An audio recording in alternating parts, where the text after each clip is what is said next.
Quelle solution pour s'adapter aujourd'hui et demain au changement climatique? Un colloque organisé chez Léonard à Paris le 8 octobre par la Fabrique de la Cité, Léonard et l'École nationale des ponts et chaussées devra y apporter des réponses. L'adaptation au changement climatique, la décarbonation de nos transports, la décarbonation de notre production, de notre économie, ça se joue tout de suite et maintenant. Selon les organisateurs du colloque, il n'y aurait donc plus de temps à perdre.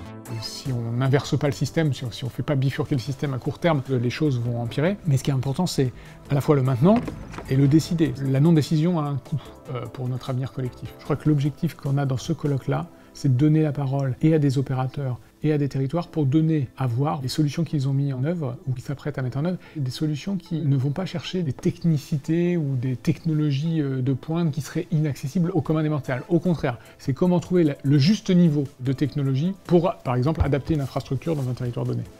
Aujourd'hui, de nombreuses solutions existent pour adapter nos infrastructures.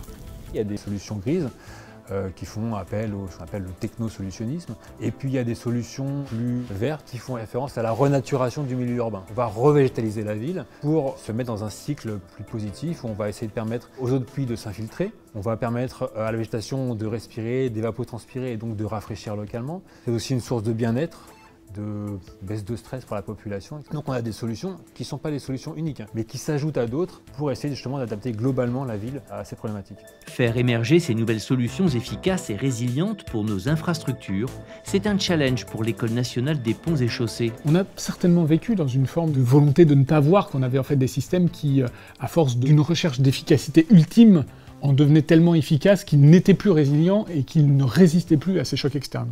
Je pense que ce temps-là est derrière nous. Par contre, c'est réinventer une nouvelle ingénierie qui fasse le bon équilibre entre l'efficacité et la résilience. Qu'est-ce que c'est qu'être un ingénieur qui, aujourd'hui, s'attaque à ces problèmes-là? C'est pas celui qui trouvera la version ultime et la plus efficace de tel système. C'est celui qui trouvera le juste équilibre qui fait que le système est économe en ressources, donc efficace, et en même temps résilient et résistant aux chocs extérieurs.